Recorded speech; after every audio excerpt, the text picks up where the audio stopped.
Buqim në bu CHI Bu CHI podcast. Pjesa më e madhe e atij suksesi është që të tërheqësh të rinj dhe të krijosh frymën e qenit cool. Po flamur. Na bëj 3 kg mish pliz, se na vinë njerëz për darkë të shtunën. Unë funditës nuk bëhem dot politikan se unë kam shumë fiksim pastërtin. Në mënyrë të pandërgjeshme edhe pa dashje u bëra pjesë e sistemit. Të shikoj se si debatojnë njerëzit kur janë përballë njëri tjetrit dhe jo nga komentet e TikTokut ku thonë vdis bler. Janë pak culturally retarded, duhet ta them kështu në anglisht. Kam gjë më fantastike. Teori konspirative, por sikur kjo kënga të shëmbëllej çfarë është dashur, ai vajzë të bëj që të arrijë deri aty. Po, kështu disa gjëra. Ky episod e para fare përmban fjalor të fortë, kështu që largojini fëmijët nga ekrani dhe nëse këto gjëra ju bezdisin, thjesht bëjini skip këtij episodi dhe kaloni në episode të tjera. E dyta, ju kërkoj shumë falje për të gjithë problemet që ka audio, pjesa ime audios dhe Uliadit, një problem teknik jashtëzakonisht madhor në fakt, ku mikrofoni është i degeneruar dhe më desha nga një kohë tjetër. Prandaj kjo regjistrim po bëhet në një kohë të dytë nga ajo e para e regjistrimit, edhe shpresoj që në episodet e tjera t'ju sjell një cilësi goxha më të lartë. Por që në Azuri tash do të blejmë një mikrofon tjetër. Faleminderit për mirëkuptimin dhe gjim të këndshëm. Buqim në bu CHI Bu CHI podcast.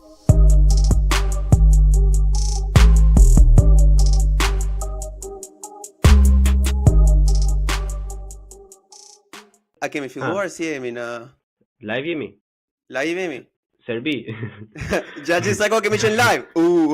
Gjatë gjithë sa kohë kemi qenë live, po ne do e presim këto, i presim gjithmonë. Fillojmë të direkt, po, okay. Fillojmë nga këtu. 1, 2, 3, këtu fillojmë. Përshëndetje dashurinë. Përshëndetje të gjithë llojet e sojet, përshëndetje kriminale dhe kriminale, përshëndetje gjitha kafshëve shtëpiake që hahen nga emigrantët në Amerikë. Përshëndetje të tjerë sufllaqe xhinj, stupa xhinj, përshëndetje njerëz me mendim të pavarur, përshëndetje mami, përshëndetje babi, faleminderit që më solli në jetë. Kam Uliadin sot përsëri, edhe shoqysh na erdhi përsëri se na vajti kjo këtu na vajti. Mirë si u gjeta, po prisi që të akumuloheshin disa tema për të folur se si jam mjaftuar shumë interesant për të bërë frekuenca të shpeshta.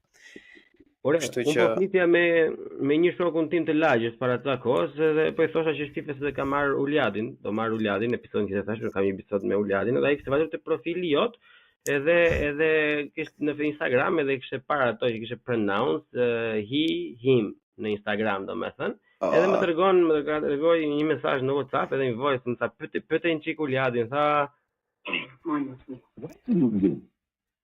ke parasysh, edhe nuk dija se ti përgjigje, thash më miri përgjigjet vetëm ja. Është shoku kështu mashkull mbi 25 deri në 40 vjeç që ka shumicën e personalitetit, avash se do na vinë njerëzit me ngjyrë dhe do na qin grat. Kjo është zakonisht mënyra se si jetojnë njerëzit. I kanë shumë bezdi njerëzit për emrat, edhe kur i vënë edhe kur nuk i vendosin. I vëmë shumë kështu për të si karrem për njerëzit e tillë. Kështu që nëse i ka për përshtypje dhe ka vëndukje, ka rënë pjesë, është bërë pjesë e karremit dhe luftës së kulturës. Kështu që e përshëndes shumë. Është bërë një prej tyre tashmë. Shumë një pjesë e më bëhet shumë qefi. Është gjitha një konspiraci, dashur miq, të gjitha këto mblidhen bashkë. Kështu që mos i merrni jetën shumë seriozisht. Më bëhet shumë qefi që është bërë pjesa asaj, pjesa e luftës. E ça shikon është bën palestër, mundohet që të hajë shëndetshëm, shikon video David Goggins, shikon ato video që është një luan edhe thot kur mos ki frikë për jetën tënde, ardhmja është e jotja. Zakonisht janë njerëz që kanë bezdi për emrat.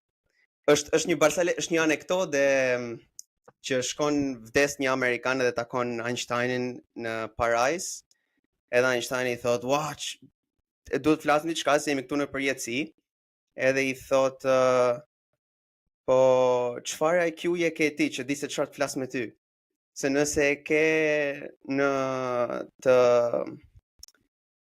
është pak ndryshe, por i thot diçka tipit, nëse e ke mbi 150, më flasim për quantum mechanics.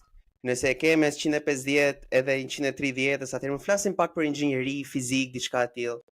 Nëse e ke 130-100, më flasim për gjëra të ndryshme, për jetën, për politikën. Edhe thot jo, unë kam në 100, ashtu i kam patur probleme. Okej, flasim për Culture War, pra. Do flasim për Culture War bashkë. Kështu që kjo është. Që e lëm Culture War, nuk do të pyes për sa të rëndësishme janë për aty, por do të pyes për një diçka që është akoma më shumë e rëndësishme që ka marrë gjithë vëmendjen e gjithë botës, edhe është Babamondi plak. Ai Babamondi vllai që nga pjesë e Illuminatit është pjesë e 7 familjeve që e kanë atë botën kështu si marionet, doli te përgjigjimet e asaj policisë italiane atë kohë me atë ministrin që ishte atëre për të pastruar parat. Babamondi tash u bë edhe shtete. Riti, ik në shkollë, ti studio, bëj master, bëj PhD, e beri shtetin ai vllai. Bam, marroi punë. Po, them se mjaftueshëm sa kemi folur deri tani e tregon kontekstin sepse njerëzit si ai lulëzojnë realitetin shqiptar. Shumica e shqiptarëve, e kemi thënë më përpara, bien pre e idesë se duan të jenë patjetër si ajo që shikojnë jashtë. Duan të jenë patjetër si youtuberi i tyre i preferuar që bën politik. Edhe sepse të krijosh një identitet është shumë e vështirë. Është shumë e vështirë që të vësh në dyshim gjithçka, të kërkosh para për gjithçka.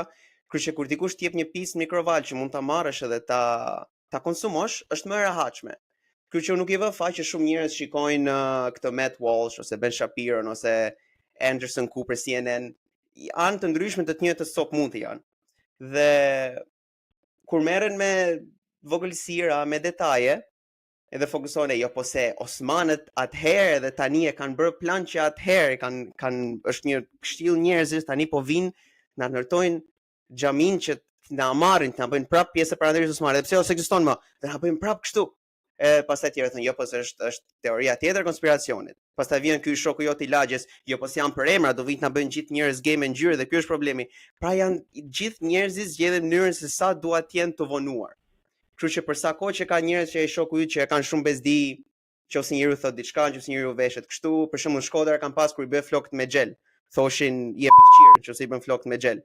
Pak a shumë sikë ti tani, thoshin skandal.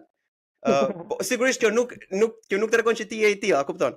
Jo. Për shembull fakti që ke këtë dritën vjollc, që ke këtë dritën vjollc mbrapa, dukesh sikur je nga ato vajzat e fillim viteve 2000 që kanë krizë antisocial, që nuk e ashtu. Kupton? It's nothing to do with that. Po prandaj janë stereotipet e tilla që njerëzit i përqafojnë. Edhe ku njerëzit merren me këto vogëlsira, njerëz si Babamondi sigurisht e kanë rrugën e drejtë që thjesht zbatojnë agjendat e tyre, sepse dinë që njerëzit do humbasin kohë duke u marrë me këto teori të konspiracionit. Po plak, kam një pyetje domethënë që është një çik më serioze me këto që më the domethënë, se ti thua që si njëri si tjetri janë anë të ndryshme dhe të njëjtës medalje ose të njëjtës monedhe. Jo, copmuti, medalje ja ashtu është thjesht një copmuti e padobishme, që nuk ka asnjë vlerë empirike dhe as shton një vlerë të veçantë, përveç se i jep njerëzve të pashkolluar disa mjete retorike që për ndryshe nuk do t'i kishin. Kaq. E kuptoj, por meqense janë anë të njëjtës copës mudi, siç e the domethënë, çfarë ndryshimi bën nëse i ke apo mos i ke, ose pse do të ekzistojnë diçka si për emra për shembull. E di që nuk doje të futesh në vorbullën e Culture War, por vetëm me qenë se e cilësove ashtu. Është humbje kohe, është po, sepse më kushton më pak kohë që ti vendos për emrat aty, sesa mos ti vendos. Është thjesht një opsion, e vendos edhe kaq. Jam për emrat e mi, jam mashkull i bardhë heteroseksual, kjo është jeta ime, ky është identiteti im. S'kam sepse ku është problemi nëse vihen? Jo, më s'është problem, unë thjesht dua të kuptoj anën, domethënë se çfarë mendon ti kam rap. Ç'pun kam unë me ta, unë nuk më intereson fare, si më problemi domethënë, por ideja është që unë nuk i kisha në fakt, po më telefonuan ata të Sorosit, edhe më thanë po nuk i vurin do ta vrasin familjen. Edhe prandaj unë duke i politur syt, pra thash se do i polisja syt 2 herë dhe do ta kuptoje ti, po jo, tani mund desh ta tash vet. Ajo, ato janë. I shkrova këtyre, si e ka Naima.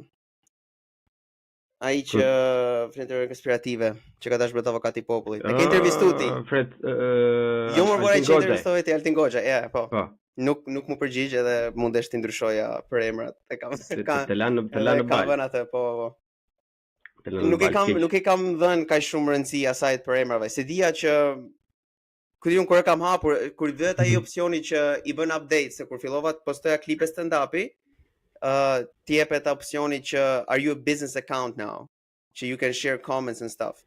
Edhe ajo e ridizenjon komplet profilin. Edhe nga ajo nuk e the, did you just assume my account gender? Që business account, personal account. Unë jam fluid account. Pse nuk është opsioni fluid account? Fluid account, thora. Për Baba Mondin e kisha. Për Baba Mondin edhe për setin e ri Bektashi, domethënë. Çfarë mendon? Bëjmë çik, shiko, do tallim dy thënë normalisht gjithmonë, po më thuaj edhe ndonjë gjë interesante kështu, çfarë mendon? Digje në juaj. Them të drejtën. Ndoshta është natyra të bërit punë kërkimore, është doktoratura që është më shumë dështime se sa fitore, është komplet shumë lodhse edhe me të vërtetë të ekspozon anët më të brishta të intelektit. Edhe dashur pa dashur jep një sindroj. Nuk e din nëse duhet quhet modesti intelektuale, se në kohët e sotme modestia është pjesë e vanitetit, por thjesht të jep një lloj pasigurie ose këtë uncertainty që çfarëdo që thua e di që në mënyrë pedantike mund bëhet gabim. Edhe prandaj jam përherë edhe më i kujdesshëm në mënyrën se si i shfaq opinionet e mia. Jo se kam frikë ose jo se mendoj që liria e fjalës nuk ka vlerë, absolutisht jo. Po thjesht jam përherë edhe më i ndërgjegjshëm se sa në mungesë të rigorozitetit gjërat mund të interpretohen gabim. Përsa i përket situatës specifike, unë për shembull nuk jam ekspert fetar, nuk kam bërë shkollë fetare, nuk kam bërë asgjë. Ma i sa di unë për islamin dhe si një person i rritur një familje muslimane, ideja të patur një shtet në vete që është thjesht në stil Vatikani dhe që qëndërson islamin, nuk është domosdoshmërisht në përputhje me atë që përfaqëson islami. Kështu që kjo më duk shumë e çuditshme kur e dëgjova, dhe ajo që më jep më shumë ndroj për ta diskutuar më gjatë është se më duket si një taktik shpërqendrimi edhe si një mënyrë për të mos u përqendruar te gjërat që kanë vlerë, siç është rënimi i kulturës shqiptare, mungesa origjinaliteti në çdo gjë që bëjmë, mungesa e prezencës akademike të shqiptarëve brenda dhe jashtë vendit të tyre. Pra, këto janë probleme shumë më të rënda që qeveria është dukshëm e pa aftë për t'i adresuar. Edhe tani duhet që të diskutojmë sepse Shqipëria do ketë 20 km2 shtet në vete, është një broçkull e madhe dhe është edhe antikushtetuese, edhe thjesht humbja e energjisë për të folur për këtë më duket shumë e pamjaftueshme. Ore, para këta, nëse e bëni se më duhet gjëja më spektakolare fare, të paktën u bëka diçka në Shqipëri, të paktën nëse e nisin dhe e bëjnë vërtet do ishte shumë spektakël, domethënë, plus Bektashin, domethënë nuk është janë fiksi muslimanët sunni që janë shumë predominant në Shqipëri, domethënë janë e kupton, është Balkan style islam që pinë bëjnë e ke parasysh e tjerë. Ata unë të njëjtën gjë me çdo gjë të çpun kam me ta të bëjnë çfarë duan, domethënë, po unë përputhem me faktin që the ti që kjo është thjesht një cirk i madh, plak, është një cirk. Nuk është se kanë vlerë, çfarë mund të themi ne, me çfarë mund të bëhen njerëzit, siç ndodhej me punën e studentëve në Meksikë. Folëm sa folëm, u bë sa bën fund ditës u miratuar prap ajo, thjesht pak më e shkurtuar, prap do i ndodhi. Që prandaj nuk është se më duket. Mos e presën pak atë, kjo nuk ka për të ndodhur. Nuk ndodh.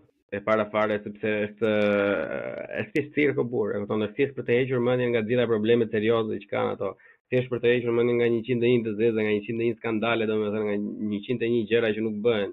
Çdo lloj dite, e kupton, ai hedh një bomb, edhe çdo lloj media filluan me Feziu, çani, gjej bomb, bum, kape bjerë aty, domethënë deri nga 5-6 veta nëpër studio thonin, e bën ai vërtet Allah.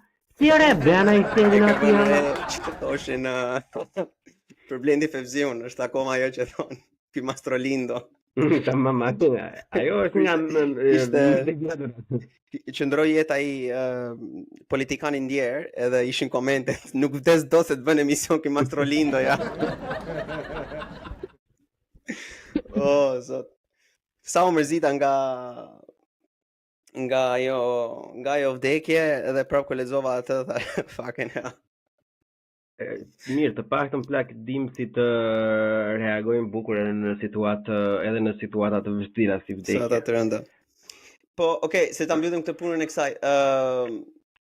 Nuk e kuptoj edhe kjo pjesa, jo po janë si musliman, po mund të pish ashtu. nëse dëshiron të pish dhe je musliman, mund të pish.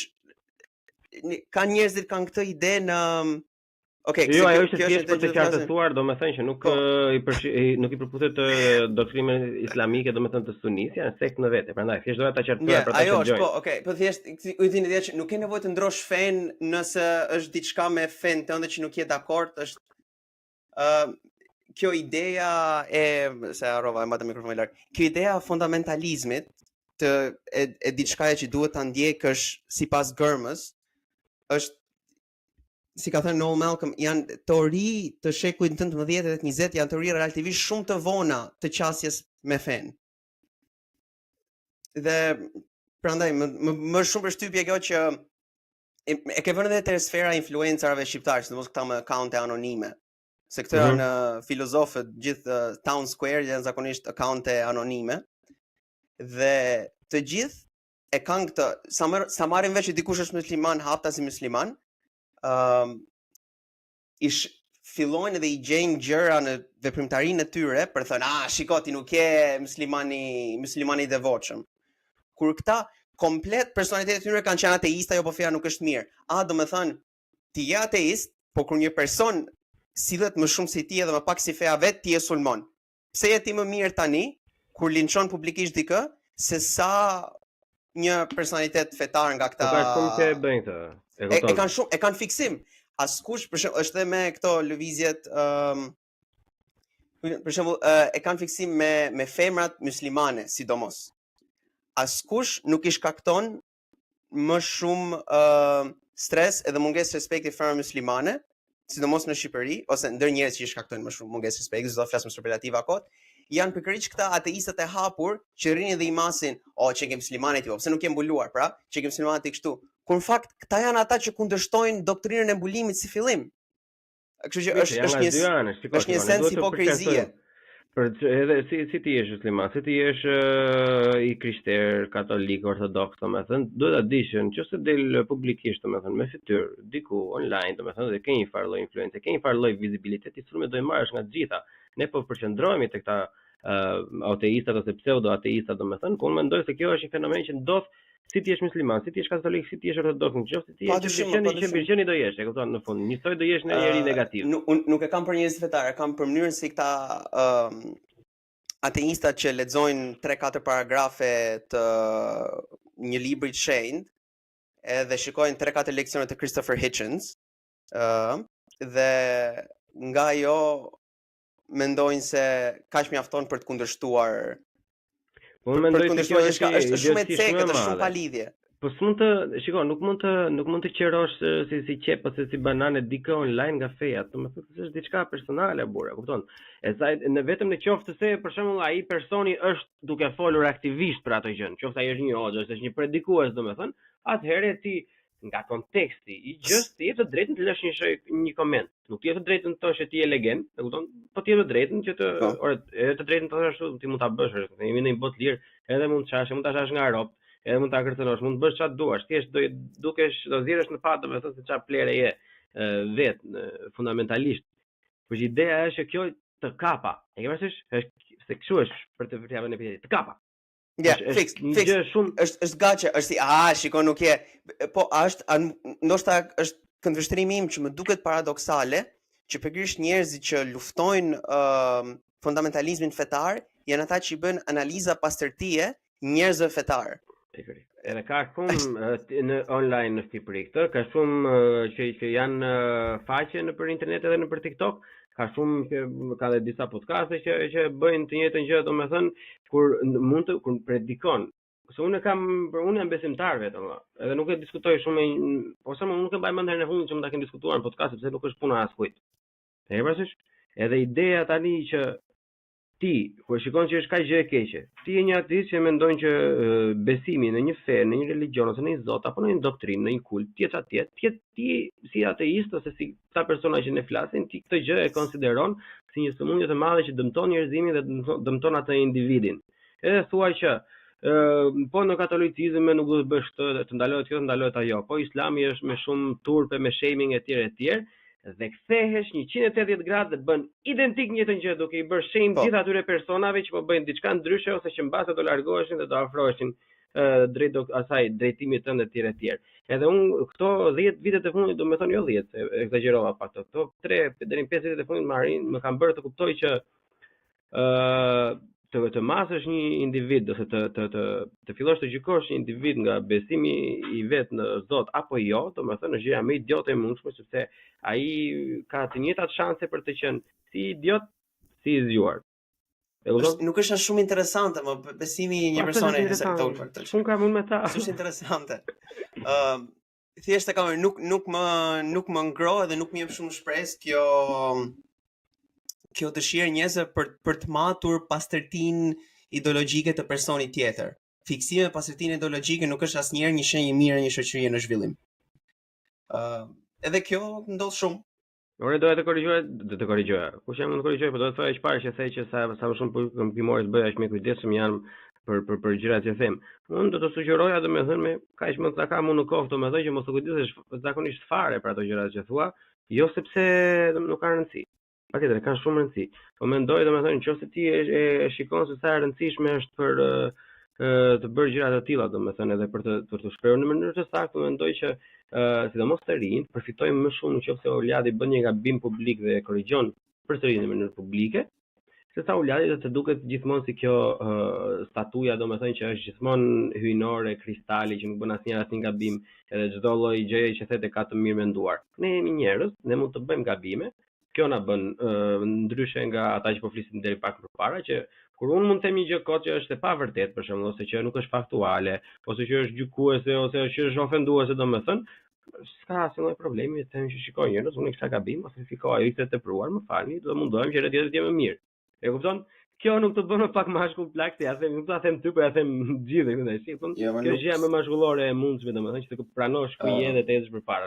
Kjo është piku i maskulinitetit. Nuk kam te pjesa e të dukurit i pagabueshëm, por thjesht ideja e perfeksionit, nëse është diçka që mund të theha më mirë, duhet ta kisha thënë që në fillim nëse nuk kisha idenë, domethënë ta bëj më të mirën në kohën që mundem. Edhe pastaj nëse ka nevojë ta korrigjoj më vonë, duhet të jetë si pasojë një informacioni të ri, jo si pasojë mungesë saftësisë time për ta përdorur informacionin që kam. Kështu. But can you live like that all the time though? Është të mërshme, jo, it's fine, it's killing me. Është mirë të mërshme për dietor, jam shumë dakord me ty, nuk është si pi një birë. Nuk është optimale, ja. Çfarë do të thoja për këto? Në Shqipëri sulmojnë gjitha fetat ashtu dhe pastaj lexojnë Oshon. Jo, fetë janë të dëmshme, janë kështu. Me çfarë lexojmë këtë liderin e këtij kultit që abuzonte fëmijët dhe helmoi komunitetin e tij përreth. Kupton, e kanë hënë jo pse filan profet në kohën e vet dhe pse ka qenë lijueshme në kohën e vet, nuk është në përputhje me normat tona tani, kurse Oshon në shekullin e 20 ka qenë në thyrje të qindra ligjeve. Dhe është, okay, po shikoja fjalët se kjo ka rëndësi. Fucking hell! Ja, këtë janë, ky standardi dyfish, kjo hipokrizia e këtyre njerëzve që kritikojnë fen, po janë rregull me një guru të rëndomt, është përqeshur. Janë ndarë në skuadra ose më. E kupton? Shiko, nuk unë thjesht kemi bindur që të gjithë këta që zihen online, Islami kundër krishterimit, ateizmi kundër besimit, këta që thonë jo po Jezusi, jo po Muhamedi, e kupton? Këta vetë si individ nuk i intereson fare se çka ka thënë njëri apo tjetri. Ai libër, e kupton? E rëndësishme për këtë është që ky me skuadrën që ka zgjedhur të fitojë atë debat në atë lloj momenti. E kupton? Që të tregoj penisin me përmasa të vogla, ta tregoj në mënyrë të tillë, domethënë që shifet se unë fitova këtë bisedë. Kjo nuk është diçka aq e pavlerë, sidomos online, domethënë që është kështu, nuk e di. Ne kemi disa specimente, po tani nga që edhe bëj këtë që bëj burr të bie rasti të shohësh sa gjëra domethënë që një njeri normal me një account duke hedhur foto nga nga Himara nuk do i shifte domethënë do i komentonte njëri budalliqe. Po par zotin, e kanë kur e ke model biznesit fitosh debatet e tua automatikisht nuk janë më interesante. Kaq. Është shumë e thjeshtë. Si? E jam më kishte komentuar njëri në Instagram plak se jam pela fare, edhe mua s'mëri mortja vet. Po shikoja edhe thishte njëri po ishte edhe një nga ato videot, një nga ato xhaxhat që dalin nëpër studiot televizive që thoshte unë shikoj çarit të lagjja ime që janë djem të rinj që nuk lexojnë edhe kanë vetëm to edhe më komenton njëri poshtë po pse ti mendon se janë ndryshe nga ata? i hiq ato veset një herë dhe mbaro fakultetin, pastaj hajde fol me mua. Edhe unë was like, wait a minute, kush është kjo valla?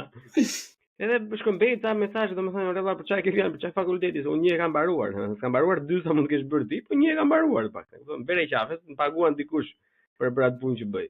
Nuk jam keq, domethënë nuk qahem. Sa ishi veset pse del me cigare ti. Edhe ata kalamajt që merr ti në për intervista ose njerëz të parëndësishëm etj. Po pishi se më thash me vete, futa uljat, pastaj kërkoj se tipin e kishte Instagramin, kishte Instagram, se nuk do ta them emrin, se nuk dua të bëhem nga ata që i bëjnë kështu shaming publik. Dhe i futën pastaj në emër mbi emër, e kontrolloi në Facebook. Tipi plako kishte një foto me nënën në kopertinë, një foto me gruan në foto profili, edhe në feed postime kishte të gjitha postimet e Edi Ramës pa koment fare, plak, vetëm repost. Do të ishin një 300 top një Ramës tjetër.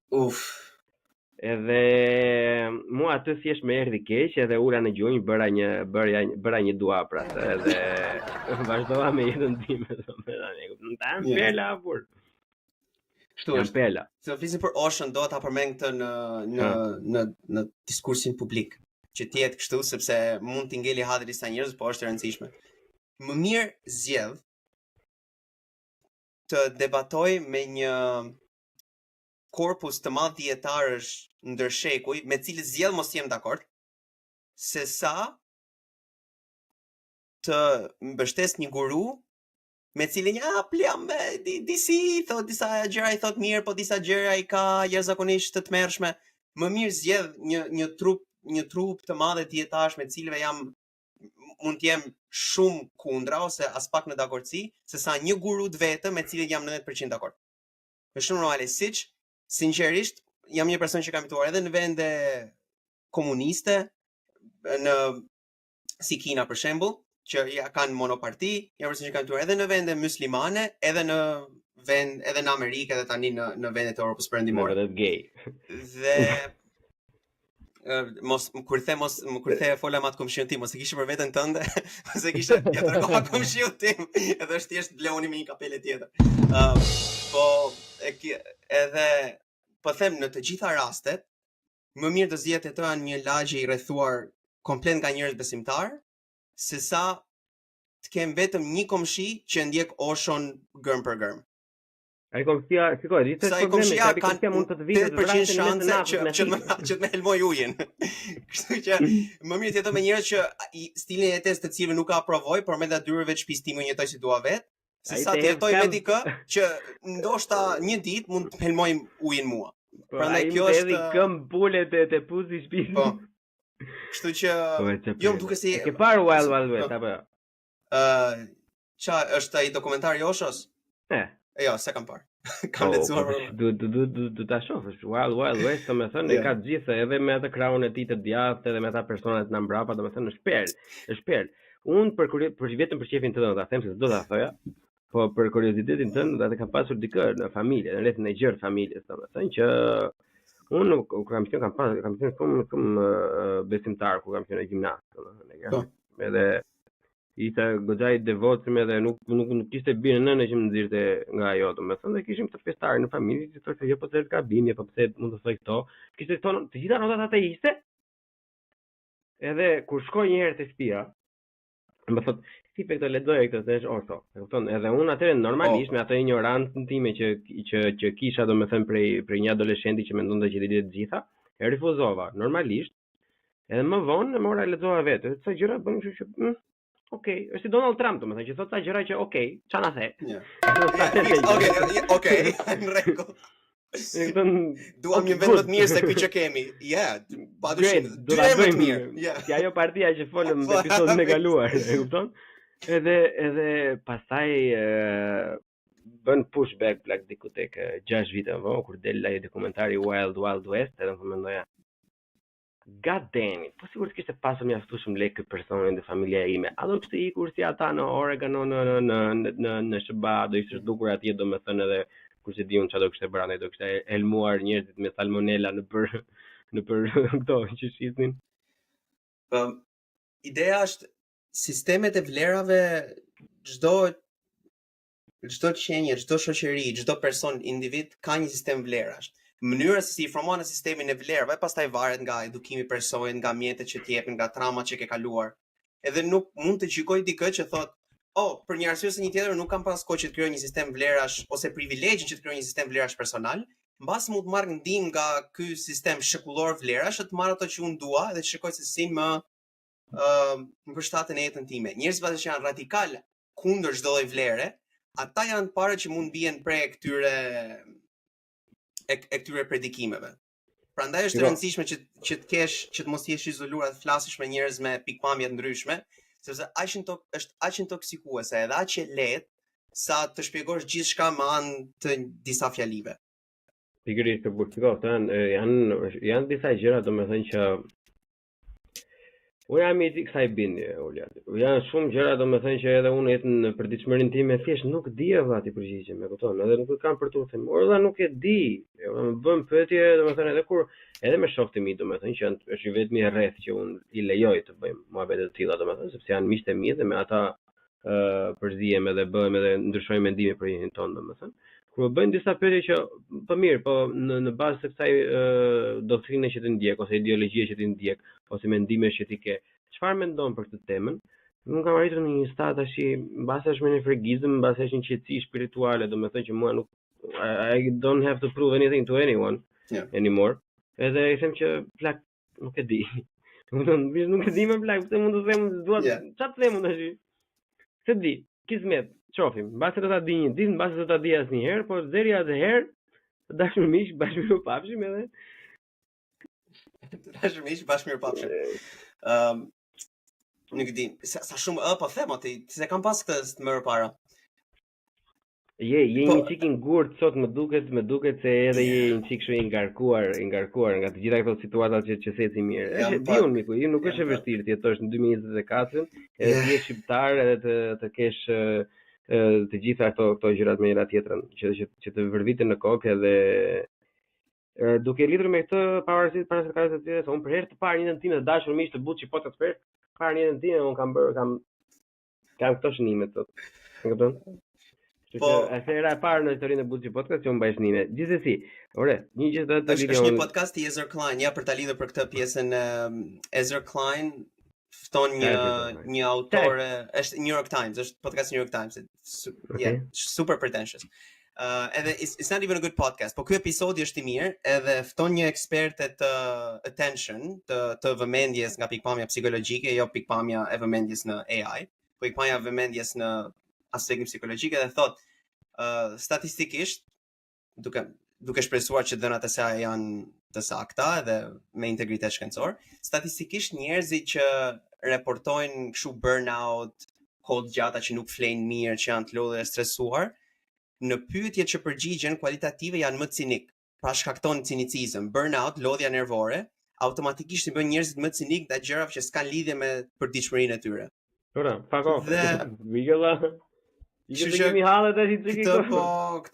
e kam vënë re edhe vetë. Edhe kjo ndikon në vendimet që marr, ashtu shoh që horizonti shkurtohet, pesimizmi rritet. Është thjesht pjesë e lodhjes nervore dhe jeta I ka në pjesën artistike, në pjesën e stand-up comedy, domethënë edhe në pjesën në të gjithë burimin artistik. Thjesht kam shumë muaj që s'bëj më stand-up, kështu ndikon. Ndikon që nuk bëj më. Ky është ndikim. Po ka dhe arsye të tjera. Mbas mund flasim pak më vonë se stand-up comedy edhe stadet edhe bëri stand-up comedy në Angli kundër SBA-s, se janë disa dallime shumë të rëndësishme. Po që kjo është. Noi ta përmend më vonë këtë, por që diçka të lidhja unë domethënë me shlimin në këtë pjesën është këtu pak gri e podcastit domethënë. Si fikon këtë bullizimin online domethënë. Se unë kam një tipo plak, e kuptoj që bravo të qoftë e parafare sa konsistent je me gjithë ato accountet që ka hapur, se unë e ralloj se janë njëjtat çakaqe gjithkohës, domethënë njëjtat atributet, njëjtat sarjet dhe njëjtat formatit domethënë. Por unë ndryshe nga të tjerët nuk them që uljat, hajde të marrim një parullë dhe të dalit që po më bullizojnë, thjesht të bëj blok. Aty mbaroj një filmi. Është literalisht një sekond larg. Por që kohët e fundit më ka bërë të mendoj se kam parë disa gjëra të tjera që prapë do të diskutoj me ty. Edhe mendoj që se një këto janë të vegjël zakonisht adoleshentë dhe gjëra të tjera, domethënë, mbase edhe krijon një farë lloj varësie ndaj këtyre emocioneve negative, domethënë, në vend që ti bëjmë blok, ajo vëmendja edhe pse është kaq toksike, domethënë, mbase i pëlqen deri diku edhe fut në atë vorbull, pastaj që mund të shkaktojë edhe probleme të mëtejshme. Ke pas në një kështu tip përvoje, domethënë, ose histori të dëgjuar nga rreth i afërt, domethënë që mund ta kesh kuptuar mirë. Për bullizimin në përgjithësi apo për bullizimin, për bullizimin, trolling këto gjëra. Si e kam vënë re, është sikur i jep njerëzve vetbesim kur bullizojnë dikë. Është si pasigurit e tyre i shfaqin duke goditur aspekte tjera të personit që sulmojnë. Po, 99% rasteve, po. Ajo që kam vënë është shqiptarët njëra kanë shumë më të rëndë dhe shumë më të theksuar. Raste më të mëdha qoftë bullizimit, qoftë mesazheve toksike i kanë patur prej shqiptarëve. Edhe rastet që di më shumë janë gjitha shumica shqiptare.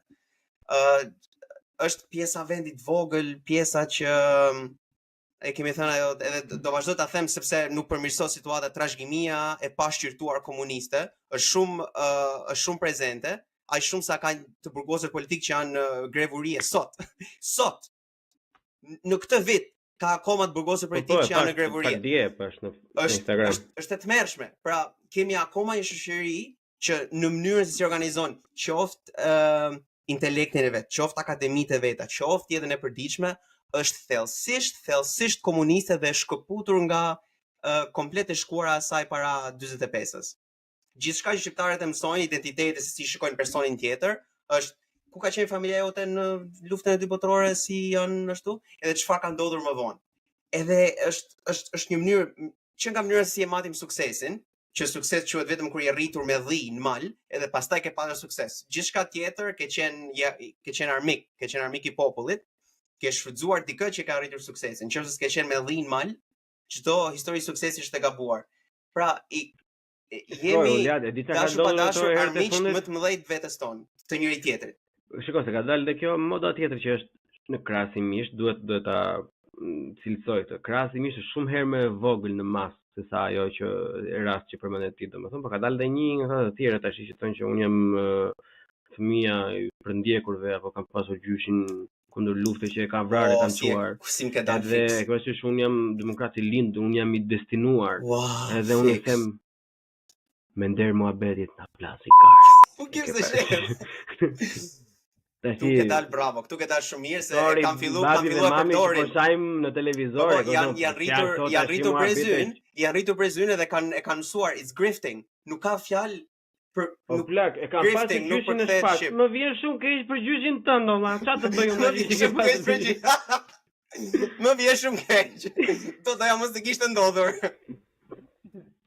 E preferura ime është kur thon kështu pastaj zbulon që në fakt gjyshi ka qenë dhe ai me komunistat, po thjesht i humbi. Po thjesht nuk ishte mjaftueshëm, e kupton edhe kur mjaftonte më.